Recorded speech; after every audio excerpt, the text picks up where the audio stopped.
माझं नाव आनंद. वय 40. माझं कुटुंब म्हणजे मी, माझी बायको प्रिया आणि आमची मुलगी अंकिता. आम्ही एका मध्यमवर्गीय सोसायटीत राहतो. आमच्या समोरच्याच घरात एक तरुण कुटुंब राहायला आलं होतं. अर्णव, त्याची पत्नी नेहा आणि त्यांचा मुलगा अथर्व. नेहा दिसायला खूप आकर्षक होती आणि तिच्या शांत स्वभावामुळे आमच्यात लवकरच मैत्री झाली. एक दिवस संध्याकाळी अर्णव माझ्याकडे आला. तो खूप अस्वस्थ दिसत होता. आनंद, तुला काहीतरी महत्त्वाचं सांगायचं आहे, तो म्हणाला. माझा फोन 2 दिवसांपासून बंद आहे. तुला काही फोन आले होते का? मी नकारार्थी मान हलवली. नाही. पण का रे? काही प्रॉब्लेम आहे का? माझा एक जुना मित्र, विजय, माझ्यामागे लागला आहे, अर्णव म्हणाला. त्याने मला धमक्या दिल्या आहेत आणि तो माझ्या कुटुंबाला त्रास देऊ शकतो. हे ऐकून मला धक्का बसला.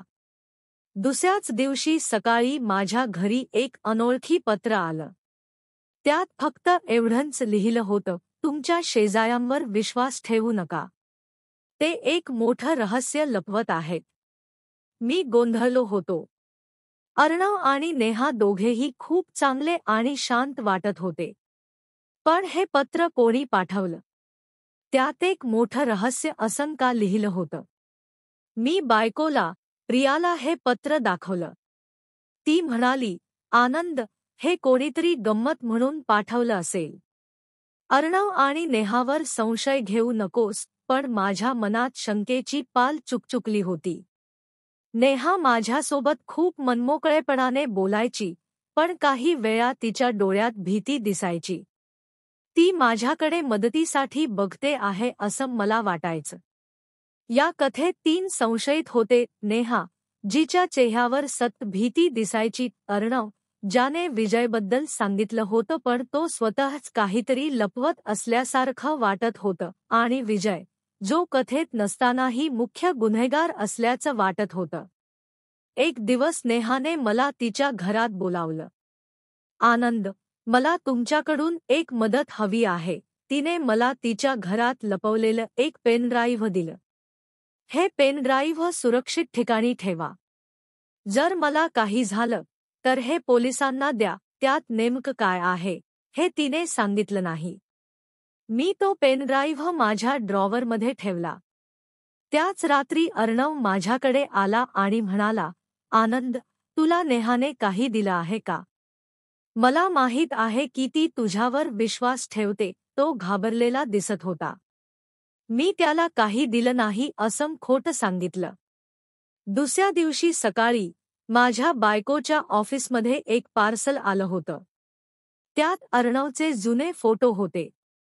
त्यात तो एका पोलीस स्टेशनमध्ये दिसत होता आणि त्याच्यासोबत आणखी एक माणूस होता, ज्याच्यावर मारहाणीचे व्रण होते. प्रियाने ते पार्सल मला दाखवलं आणि म्हणाली, आनंद, हा फोटो कुठला आहे? अर्णव पोलीस स्टेशनमध्ये काय करत आहे? त्या फोटोसोबत एक चिठ्ठी होती. हा माणूस पोलिसांना फसवतो आहे. तो खुनी आहे. माझ्या डोक्यात गोंधळ सुरू झाला. अर्णवने सांगितलेलं होतं की विजय त्याला त्रास देत आहे. पण हे पत्र आणि हा फोटो काय सांगत होते? माझ्या बायकोला, प्रियाला, माझ्या आणि नेहाच्या मैत्रीवर संशय येऊ लागला. ती माझ्यावर ओरडली, आनंद, तू या सगळ्यामध्ये का पडतो आहेस? मला असं वाटतं की ती बाई तुला अडकवते आहे. त्याच वेळी आमच्या सोसायटीच्या गेटवर 2 अनोळखी माणसं आली आणि त्यांनी अर्णवबद्दल चौकशी केली. अर्णव आणि नेहाने त्यांना पाहिलं आणि ते दोघेही घाबरून घरात पळाले. त्याच क्षणी नेहाने मला फोन केला, आनंद, लवकर या. विजय आणि त्याचे गुंड आले आहेत. मी धावत तिच्या घरी गेलो.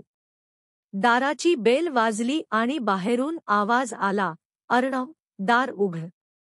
विजय आत येत आहे. नेहाचा चेहरा भीतीने पांढरा पडला होता. मी तिथे पोहोचलो, पण अर्णव घरात नव्हता. नेहाने दार उघडलं. बाहेर विजय उभा होता. नेहा, पेन ड्राईव्ह कुठे आहे? विजयने विचारलं. तू माझ्या विरुद्ध पुरावे गोळा करत आहेस असं वाटलं नव्हतं. तेवढ्यात अंकिता, माझी मुलगी, घरातून ओरडली, आई, बाबा, ते बघा, अर्णव काका कुठे आहेत? आम्ही सर्वांनी खिडकीतून बाहेर पाहिलं. अर्णव आपल्या गाडीतून पळून जात होता. माझ्या लक्षात आलं, अर्णव हा विजयचा गुंड होता. तो नेहाला पोलिसांना फसवण्यासाठी मदत करत होता. विजयने मला पकडलं आणि म्हणाला, पेन ड्राईव्ह कुठे आहे? लवकर सांग, नाहीतर तुझ्या कुटुंबाला त्रास होईल. तेवढ्यात माझ्या बायकोचा, प्रियाचा फोन वाजला. फोनवर पोलिसांचा आवाज होता. मॅडम, तुम्ही पोलीस स्टेशनमध्ये तक्रार दाखल केली होती. आम्हाला अर्णवचा मृतदेह सापडला आहे. तो विजय नावाच्या गुंडाच्या हाताने मारला गेला आहे.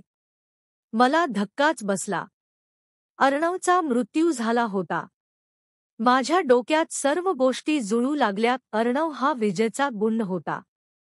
तो नेहाला आणि तिच्या मुलाला धमकावत होता. नेहाने मला पेनड्राईव्ह दिला, ज्यात विजय आणि अर्णवच्या विरोधात पुरावे होते. शेवटी मी पोलिसांना ते पेनड्राईव्ह दिलं. त्यात विजयने केलेल्या अनेक गुन्ह्यांचे पुरावे होते.